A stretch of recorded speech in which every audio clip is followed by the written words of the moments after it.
There's one thing that causes a lot of unnecessary stress and anxiety in new health and safety professionals when they're starting out in this field. So in this video, I'm going to address that issue and give you some tips on how you can effectively proceed down your newfound career path. First, if you're new to the health and safety field and you have not yet subscribed, I want to invite you to subscribe right now, because in this channel I try to help address some issues and questions that a lot of health and safety professionals have when they're just starting out in this field. I also cover a variety of other topics related to health and safety that you can use for field toolbox topics, meeting safety moments, and really just however you see fit. So go down, hit the subscribe button, and let's get into the video. Welcome back, ladies and gentlemen, and happy No Shave November. Now, when health and safety professionals start out into this field, they think they're expected to learn everything inside of this book. And that's just not the case. Now, depending on the industry that you're finding yourself in, really dictates on which set of OSHA standards you're going to have to follow. 29 CFR Part 1910 is general industry. 29 CFR Part 1915, 1917, and 1918 are standards for maritime. And 29 CFR Part 1926 is related to construction standards. So when a new health and safety professional starts out in this field, they think they're expected to know all of the standards and every little detail that lies within it.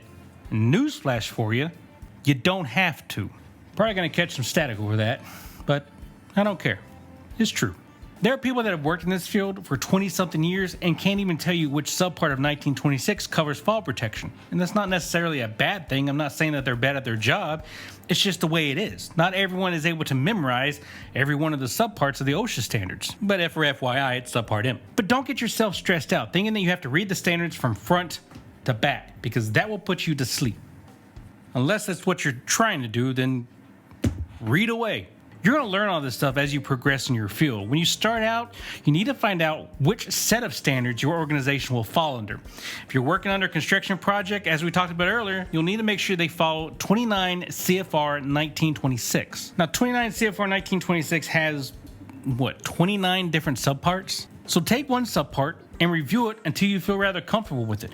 You don't have to know it frontwards and backwards, but you need to understand what is within that section so you could possibly reference it back later if you need to, or you know where to find the answer. You have an idea of what is in that subpart. And who knows, you may end up absorbing more of the information than you thought you did, and as you're out in the field and you see something, it triggers a memory of something that you reviewed in that subpart. Go at your own pace though. Take a week and review it. Read it at your own pace throughout the week and move on to the next subpart. If you need to take an extra couple weeks on that one subpart, then do whatever makes you feel comfortable. Take a notebook and make some notes of things that stick out to you. You can also make you some flashcards and help you memorize the different subparts and what falls under each one. On one side, you put subpart A. On the other side, put general. Subpart B, general interpretations. Subpart C, general safety and health provision. Subpart D, occupational health and environmental controls. I know these are blank, give me a break. But just go on the list from that. On one side of the flashcard, put the subpart, and on the other side, put down what's under that subpart. And that will help you be able to better memorize what is held under each one of the subparts of that OSHA standards that you're going to have to follow. Now, if you ever get asked a question that you don't know the answer, it's perfectly fine to say that you don't know.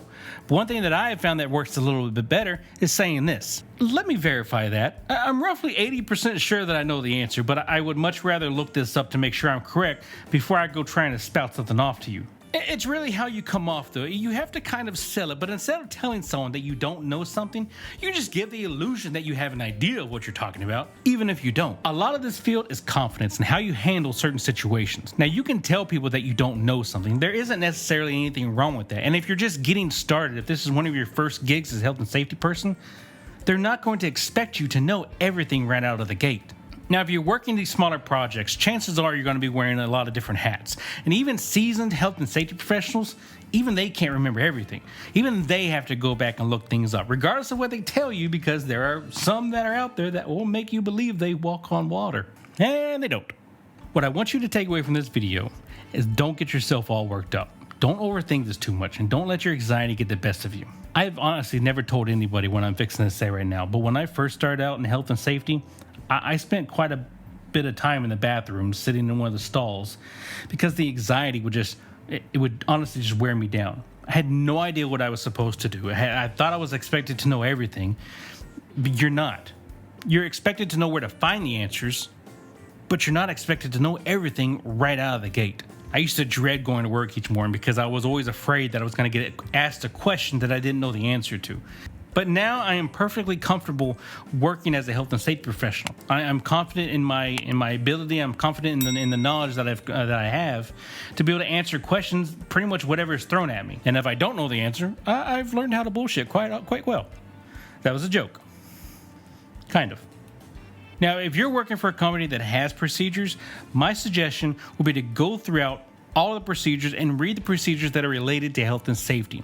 And I would honestly do this before I even started tackling the OSHA standards. I would do the OSHA standards on my own time when I'm off. But read and understand the procedures for the company that you're working for. Chances are those procedures are written to meet at least the minimum OSHA requirements. So when you do go back and read the OSHA standards, it's going to be more familiar to you, and you may find things that you've already reviewed in the procedures. But that's it for me. Hope you enjoyed this video, got some value out of it. If you did enjoy this video, go down and give me a like and consider smashing the big old red subscribe button. If you got any value out of this video and you think others can get value out of it as well, go down and hit the share button while you're down there. But if you didn't enjoy this video, you didn't find any value out of it at all, go back and watch it again with the volume turned all the way up, or check out one of the videos that are on the screen right now. But as for me, I'll see you on the next one.